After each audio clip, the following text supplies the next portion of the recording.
Assalamu alaikum. Арбаңыздар қадырман қалайық жұрт. Урматтуу Тез Кабар каналынын көрүүчүлөрү, биз сиздерге Ордолу Ош шаарынан жалындуу ысык салам айтабыз. Ош шаарында Ош тазалык муниципалдык ишканасы мындай заманбап таштанды таштоочу пункттун пилоттук режимде ачыптыр. Мына ушул таштанды таштоочу жайдын ачылышын бүгүн жасап, шу коомчулукка тааныштыралы деп турат. Биз менен чогуу болсоңуздар, азыр биз сиздерге биздин экран астында турган аталган ишкананын жетекчиси Нурбек Исмаилов менен чогуу тааныштырып берели. Көңүл буруп туруңуздар. Ассаламу алейкум. Кандайсыз? Иштериңиз жакшы, Нурбек мырза? Жакшы, рахмат. Өзүңөр жакшы? Аябай жакшы саамалык баштаган турбайсыздарбы? Албетте. Эми шаар үчүн, Ош шаары үчүн, тазалык үчүн ушу жакшы ниеттерди, пилоттук иштерди баштадык. Бул элдерге ушундай түшүндүрүү иштери. Бул эми жаңы заманбап. Жаңы заманбап Кыргызстанда биринчи жолу болуп атат. Кыргызстанда биринчи жолу. Кыргызстанда биринчи жолу болуп атат. Машалла. Сонуңбу, Азыр эми бул жай Оштогу Араванский кичи району, ушу 4 тарабы тең көп кабаттуу үйлөр, ушу үйлөрдүн ортосуна ачылыптыр, бул, Ортосуна ачылды. Бул жерде бир 5-6 дом бар. Негизи 5-6 дом тегерегинде койдук. Себеби мурун бул жерде ар жактан алып келип таштандыларды. Анан биз ар бирин ушул таштоочу жайларды, контейнерлерди койдук. Буларга атайын жазууларда көрүп атасыздар. Себеби бул жерде адам өзү бир адам жатып күнү түнү көзөмөлдөйт, ким кандай таштанып таштап атат. Анан биз баягы мындай айтканда сорттоп, сортировка кылып сала турган кылып элдерге туура түшүндүрүү үчүн атайын бир адам дайыма болот. Бул жерге ар бир адам таштап атканда сортировка кылып ташташты үйрөтөлү деп чечтик. Кана көрөлүчү, жүрүңчү, бир катар тааныштырып бериңчи. Бул пилоттук режимде ишке кириптир. Эми коомчулукка жакса, буга бюджет табылса, Кудай буйрса, бул шаардын көптөгөн жеринде ушу көп кабаттуу үйлөрдүн ортосунда болот деген ишенич бар, Мисалы азыр эми бизде Ош шаарында көпчүлүгү жолдун боюнда да. Тазалык ушул таштанып таштоочу жай коет десе эле бар жок коркот, сасыйт дегенчи. Биз ошону пилоттук түрдө бул ушул Араванскийге койдук. Бул андай сасыбайт. Бул жерде дайыма бир адам жатат. Мына көрүп атасыздар, камера көзөмөл бар. Эгерде кимде ким баягы туура эмес таштанып таштаса, аны сөзсүз камерага тартып алабыз. Андан сырткары бул жерге бир адам дайыма жатат. Кадимкидей. Жилой. Жатакана шарттарында түз берген турбайсыздар, Түз бердик, атайын журналдарды коюп регистрация кылып, мына бир адам жатып, полный условияларында берилип, бул жагында атайын ажатканасы да бар. Атайын бул жака ушул атайын условиялар берип, ажаткана да уюштурулду. Ажатканасынан бери уюштурдук. Жакшы болгон турбайбы, Себеби бир адам күнү түнү көзөмөлдөйт. Ушул жерде болот. Ушул жерде болот. Андан сырткары таштандыны таштоочу элдер келгенде бул киши атайын көрсөтүп турат. Сен пластикти буга сал, кагазды буга сал, анан айнекти буга сал депчи.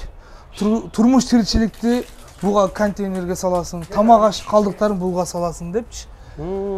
Бөлүп көрсөтмө берип турат. Көрсөтмө берип турат. Андан сырткары күнүгө бул жерде бул киши жууп, тазалап, дезинфекциялап турат. Күнүгө көзөмөл болот, себеби булар жыттанбайт. Ошон үчүн биз атайын пилотный программада кылдык. Андан сырткары дагы бул жерде азыр көпчүлүгү домдун ушундай 6-7 домдун арасында таштандылар көбөйүп кеткенине байланыштуу. Бул адам ушул тегеректегилерди дагы шыпырып тазалайт. Ага да бул жерде жителдер өздөрү төлөп беришет айлыктарын. Кошумча. Бул демек сиздерде иштеген, бул жерде жатып караган кызматкердин дагы айлык акысы ошонун эсебинен бир аз көбөйөт. Андан сырткары да элдер да тууру таштап үйрөнсө, мисалы суу кылбай, пластикке, кагазга, ушул айнекти айнекке таштаса, бул пластикти эгер таза болсо, ушул фирмалар атайын өздөрү келип алып кетет. Алып кетет дагы. Ошону дагы бул эгерде ушундай таза болсо, булга өзү сатып, өз тиричилигин кыла берет да. Биз элдерди ошондо тууру таштаган үйрөнсөк, ошондо биз ошол жакынкы арада ушундай таштанды уже бизге полигонго чыкпай калат да. Ушул жерден алып элдер өздөрү алып кете берет. Сатканы жеңил болот бул жактагы адамдарга дачы. Аябай жакшы турбайбы, Нурбек мырза. Демек сиздердин бул пилоттук программаңыздар шаар калкын келечекте баягы таштанды таштоо маданиятын өстүрүүгө үйрөтөт турбайбы? Демек биздин эл туугандар мына көрүп алыңыздар. Эгер үйдөн чыккан таштанды болсо, таштандынын ичинде бутылка, айнек каражаты болсо, бул урнага кагаз каражаты болсо, буга таштайт экен, пластик каражаты болсо, бакалашкаларды мисалы буга таштайт экен. Анан турмуш, тиричилик, тамак аш калдыктарын бул жактагы ушул эки урнага бөлүп таштайт экен. Баягы бизде эң билесиздер, Японияда ушундай. 5-6 контейнер коюп койгон. Элдер өздөрү үйдө сортировка кылып бөлүп таштайт. Анын элдер апарып туруп ушундай сортировочный заводдорго сатат. Пластик заводдорго мисалы кагаз, макулатурага тапшырат. Ошонун себебинде мындай кандай десе, ошо элдер тууру таштаса, ушундай таштанды полигонго чыкпайт деп ойлойм да. Чыкпай калат. Чыкпай калат. Ушул на место алып кете берет да. Эми бул пилоттук программа, ушул пункт коомчулукка жакса, коомчулук жакшы кабыл алса, шаар мэриясы толук колдосо, анан бул нерсе эми шаарда көбөйөбү? Албетте көбөйөт. Биз азыр айтып кетип атабыз, көп жерде ушундай домдор көп. Өз шаарда турабыз. 6-7 домдо кантип урна таштоочу көбүнчө жолдун боюнда. Эми бизде Ош шаары көбүнчө туристтер келе турган шаар. Андан туристтер келсе дагы көп таштандыны көрбөш керек да. Ошонун себебинен биз пилоттук режимде ушундай кылайлы.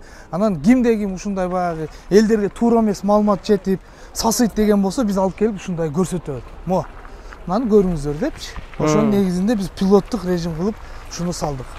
Аябай жакшы болуптур да. Мына турмуш, тиричилик калдыктарын бөлүп таштоочу пункту заманбап жасалыптыр, туугандар, көрүп турасыздар. Мунун эми баягы ачык айтканда бюджети канча сомдун тегерегинде болот экен бир ушундай пункт уюштурууга? Эми албетте 500 000 сомдон көбүрөөк өлчөмдө. 500 000 сомдон көбүрөөк өлчөмдө болот экен. Болот. Мында эми 5-6 урна жасалыптыр. Мына бул чакан бир бөлмөлүү бу жерде жашай турган пункт жасалыптыр. Камера наблюдения, суулар киргизилиптир, а? Суу киргизилип, түнү свети жанат, жапжарык болуп бул жер кадимкидей жапжарык болуп турат. Бар жок нерсе түнү да көрүнөт.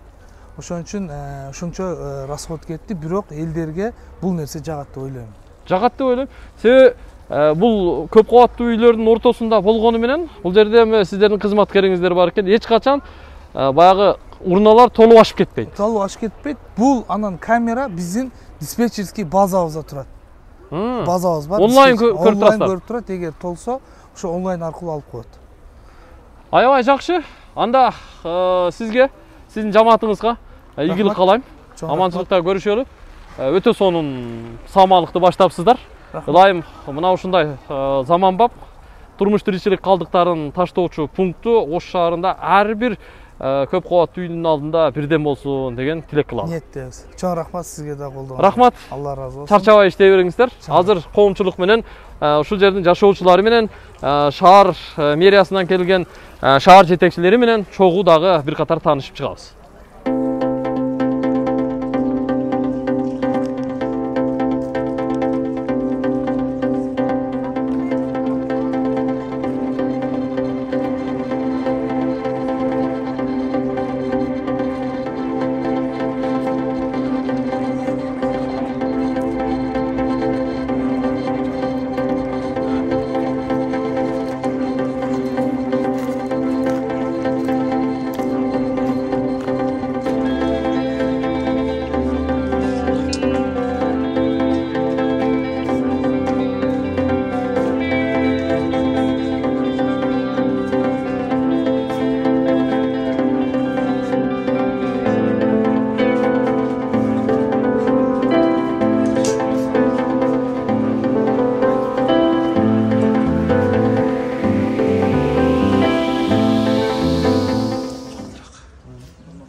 Пластикке дейт, тамак аштар бул жакка салып. Андан кийин уже кийинкисине келгенде бөлүп келет уже анда үйдө. Ана жакта да элдер көп жамшып турат. Шакеле таштап. Арондан карайт да. Бул жакка тайм бир адам көрсөңүз. Өзүң үйдө таңда. Чатып карап бул жерде.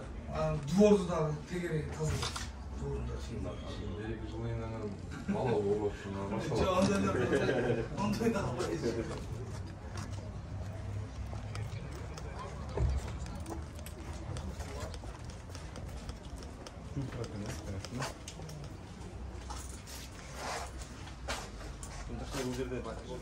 Жақсы кетсе, анда дальше уже киргизе баштайбыз.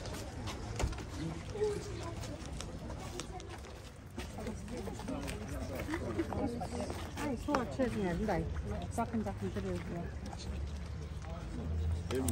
Жасап беріп, биринчи силерден баштап атабыз, ушуну бир баягы маданиятка силер үйрөтсөңөр жакшы болот да ушул. Ушул Rahmat деп атабыз biz дагы, аябай сонун. эгер жакшы пилоттун проект жакшы иштеп кетсе, анда мындан ары дагы ушул башка дагы райондорго киргизели деп атабыз. Сонун, барына киргиз керек. Аябай сонун, видео наблюдение бар. Сонун. Эми өзүңөрдүн короңор бүйүү көп экен, баягы жакшы таза Аябай кармасаңар. сонун. Элдер разы болуп атат. Рахмат. Жакшы рахмат. Буга чейин ушул бир контейнер болгон, баары жолу аралашып жаткан. Азыр бул проектти аябай колдойбуз. Баардык контейнерлар отдельный болуп атат. Буга чейин Сити маркеттин гүлүнө эле толуп жашоочулар нааразы эле. Азыр бул проектке өтө ыраазыбыз, колдойбуз, туура кылдыңыз. Сиздин көп иштериңизди билебиз. Сиз келгенден бери мыйзамсыз курулган жерлер да алынып жатат. Биздин бир көйгөйүбүз бар эле. Убакыттан пайдаланып айтып алсак, детский площадкабыз жок. Мына эскилиги жеткен сарайча 17-кылым белестетип турат. Ичи каляркана, түгү бомушкана. Ушуну наркы сарайча. Ошону алып берсеңиз, элдердин атынан сүйлөп атам. Ошол жерге площадка куруп алсак, 3 домдун площадкасы жок. Балдарыбыз үйдө камалып турат. Бир адам жеңил ойной албайт. Салынган неме эмне ал ичинде? Каляркана, түгү бомушкана, үстү шифр. Балдар аянчасын куруп берсеңиз, жакшы. Ушуну бир карап берсеңиздер. Жыгылайын деп турат состояниясы. Тиги воркаут коюлуп аткан жерде площадка каяка кетти? Сос болбоду. Сактайын да. Кана жанагы воркаут коюлуп аткан жерде площадка кана? Алып кел, бояп коюп Азыр барып көрсөңүздөр да болот. Үстүндө шифрлар түшүп кеткен, балдарыбыз жыгылып больницага канча барды. Бомушкан О жерге эле коюп бербейт. Мына жерге коюп бербейт. Болобу ошол жерге коюп бербейт. Ал жерде неме жөн эле турат да, иштетилбей элечи. Ошону кеңейтсек, маселесин биз карап, если баягы Кызыл китеп документ болбосо, снос эле кылып салабыз. Кызыл китебим частный собственность деди. бирок муниципалдык жерде Муниципалдык жерге кандай частный собственность деди. Мурун алган экен да, мурун бизде. Илгери. жок, Акаевдин малында, Бакиевдин малында бар жок сатышкан, туура атат. Биз көрөлүк, макулбу? Мунуну телевидение боюнча көп жерге жайылтыш керек да. Үйдөн таза бардыгына бөлүп чыгарган болсо бунун эч кыйынчылыгы жок. Иштеп кетиш керек. Ошону элдердин сознаниясына жеткизип, телевидениеден ушундай элди агитация үгүткө чакырыш керек. Анын эч кыйынчылыгы жок да, бөлүп пакеттер менен таштаса, бул биздин экологияны сактаганга, экология бул неразрывно связано с здоровьем. Ошону эл түшүнсө жакшы да.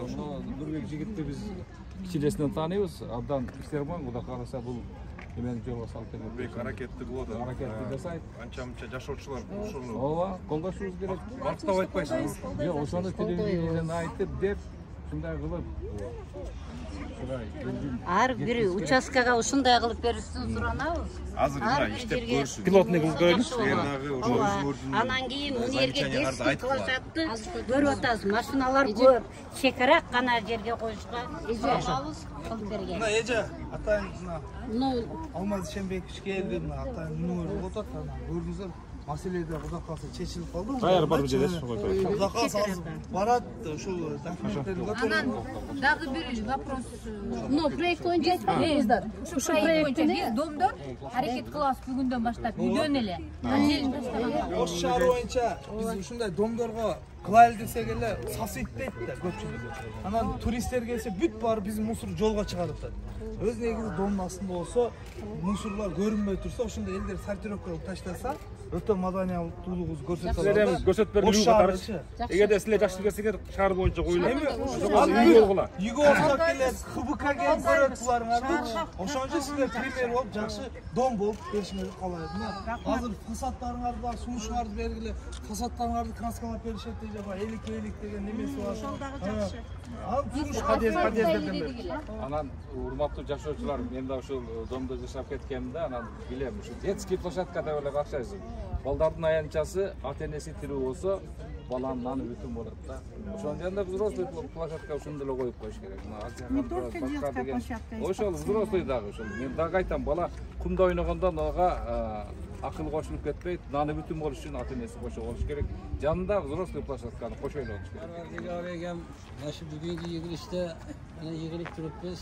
Eng bosh birinchidan Yurtboy mana shahrimizni boshchilari kelib, qala boshchimiz kelib mana siz bilan biz bilan uchrashib o'zlarini millionlarini aytdi. Sizlar hammamiz aytdik nimamizni.